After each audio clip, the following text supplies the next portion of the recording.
va d'abord parler du sapin, parce que normalement on a à peu près tous un sapin dans son salon pendant les périodes de fête. Il faut faire d'abord attention aux guirlandes. Les guirlandes, vous savez, il y a toujours des morceaux qui s'effilochent et les chiens ou les chats peuvent très bien les ingérer et ça peut provoquer des bouchons et donc des occlusions intestinales, ce qui peut être assez dérangeant. Les boules aussi. Ah les oui, boules de Noël. Sapin. Ah bah oui. Et tous les ans, on en casse. Forcément, on les installe, elles tombent, voilà. Et en fait, pareil, le chien ou le chat peut aussi en ingérer des petits bouts. Et là, ça peut créer des déchirures. Ça peut être très dangereux. Il y a aussi, vous savez, le chien avec son fouet, là, avec sa queue, là, ça bouge. Et puis alors, il y a le sapin avec tout qui pendouille. Parfois, il y a de la neige artificielle, il y a des machins, il y a des trucs dessus. Alors là, c'est cata, quoi. Ah bah, ça peut être super dangereux, notamment la neige artificielle. S'il la lèche, c'est très toxique. Et en plus, la neige artificielle, ça pollue l'intérieur de la maison ou de l'appartement. Donc, vaut mieux pas en mettre pour le coup. Oui. Le sapin peut tomber aussi sur le chien si effectivement il le fait bouger avec son queue, avec sa fouet, avec son fouet. Donc, ça peut être assez dérangeant. Les guirlandes électriques aussi. Si vous avez un chiot ou un chat un peu trop curieux, il peut les grignoter. Et là, ça peut très vite amener à l'électrocution.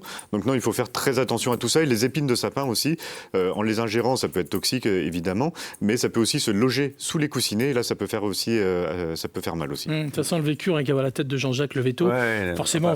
Nous, ce qu'on a le plus souvent, effectivement, c'est quand même les gens qui nous rapportent les chats qui montent dans le sapin, parce que mine de rien, c'est quand même un milieu extérieur à l'intérieur, et quand vous voyez le chat en général dans le sapin, ça se termine assez mal pour le sapin, parce que le chat, lui, aucune retenue, il y va franco, surtout les jeunes chatons qui sont nés justement à l'automne, qui sont en pleine découverte, et d'un seul coup, dans un appartement où il n'y a pas un végétal, ou éventuellement un ficus ou deux, ils se retrouvent avec un sapin. C'est le bonheur. Ah ouais, c'est le bonheur, là. Les boules, les machins, tout vole, c'est un vrai bonheur. Enfin, c'est pas forcément le bonheur pour le propriétaire qui doit aller chez le veto. Pas forcément, parce que là, en fait, c'est plutôt le sapin qui retourne à la poubelle, mais c'est, en fait, chez les chats, justement, on va retrouver les injections de Bolduc aussi, en fait, des petits rubans cadeaux aussi. Alors ça part très très vite. Alors on part d'après Noël, évidemment, parce que les cadeaux, on les a ouverts après Noël. Mais alors les chats adorent récupérer le Bolduc. Et alors là, par contre, ça fait des magnifiques occlusions intestinales. Bon, à part le sapin, il y a d'autres dangers, évidemment, pour les fêtes. Si je vous dis chocolat... bah oui, chocolat. Chocolat. Et plus le chocolat est de qualité, plus il est toxique pour l'animal. Il faut savoir qu'un petit caniche, comme le petit homme là-bas, un petit bout de chocolat de rien du tout peut le tuer en moins d'une demi-heure s'il n'est pas bien équipé sur le plan enzymatique. Et ce n'est pas une toxicité comme nous, crise de foie de base, c'est réellement une toxicité immédiate. Alors c'est assez rare, évidemment. Moi, je l'ai rencontré une fois, un chien qui est mort en moins de 20 minutes suite à une ingestion d'un petit bout de chocolat de rien du tout. Un bon chocolat noir. Ouais, la plupart du temps, c'est plutôt une ingestion de chocolat massive qui crée une belle crise de foie. En général, ils sont quand même pendant 3-4 jours proches de l'Ohio quand même. Si ça arrive, pas mal la référence. Oui. Isabelle Adjani, pour ceux qui cherchent la référence. Je suis proche de l'Ohio. Avec la voix qui va avec, waouh. Moi, j'ai pas osé. Et la baignoire, le clip. La baignoire, ça, c'est un autre sujet. C'est un autre sujet. On va regarder le maillot de bain pour quand même avoir la réponse. Et là, c'est important. Je reviens vers vous, Jérémy, mais vous êtes veto, vous, Jean-Jacques, et là, sérieusement, qu'est-ce qu'on fait, hormis appeler le veto? Le premier réflexe, c'est quoi? S'il faut faire boire son chien, il faut le faire recracher, il faut faire quoi? Non, il faut essayer de le faire vomir le plus rapidement possible. Alors attention qu'on panique pas. L'ingestion d'un petit carré de chocolat, que tous les gens qui nous écoutent ne se disent pas tout de suite, il va manger un carré de chocolat, il va mourir dans les minutes qui viennent. C'est quand même relativement rare, mais c'est possible surtout, parce qu'en fait, ils ne sont pas équipés dans l'enzyme qui digère la bromocriptine, qui est un composant du chocolat noir, et qui fait que globalement, ça se comporte exactement comme un toxique direct, quoi. Donc la première chose à faire, c'est appeler le veto ou prendre effectivement son chien dans les bras et aller chez le vétérinaire le plus rapidement possible pour faire vomir l'animal. Ça, c'est la meilleure solution. Et si l'ingestion est plus ancienne, parce que nous, on voit effectivement beaucoup plus souvent encore des gens qui sont rentrés à la maison et qui ont vu la boîte de chocolat ouverte par terre, là, dans ce cas-là, en général, le chien est déjà couché à côté de la boîte de chocolat et donc ça sera perfusion pendant 2-3 jours probablement. Jérémy, pas de choses à rajouter médicalement parlant. Il y a un veto qui est là, mais néanmoins, des petits conseils peut-être à donner? Par exemple, si vous voyez effectivement que votre chien vomit, s'il est complètement apathique, s'il a au contraire beaucoup d'agitation, s'il a une augmentation de sa température aussi, là, il faut tout de suite aller chez le veto. Petite question, je lève le doigt, je suis très poli. Comment on prend la température à un chien?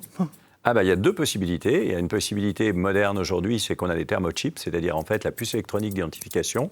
Aujourd'hui, il y a une catégorie de puces électroniques qui prennent la température. Et donc, avec le lecteur de puce, on peut effectivement avoir la température. On n'a pas de lecteur de puce chez soi. Alors, ça, c'est vrai. Effectivement, rappelez-vous, Pascal, qu'il y a quelques années que vous avez connu, que de plus jeunes que nous n'ont pas connu, où le thermomètre électronique coûtait une centaine d'euros. Oui, c'est vrai, ça coûte plus rien maintenant. Eh bien, aujourd'hui, le détecteur de puce, coûte à peu près la même chose, un petit peu plus d'ailleurs.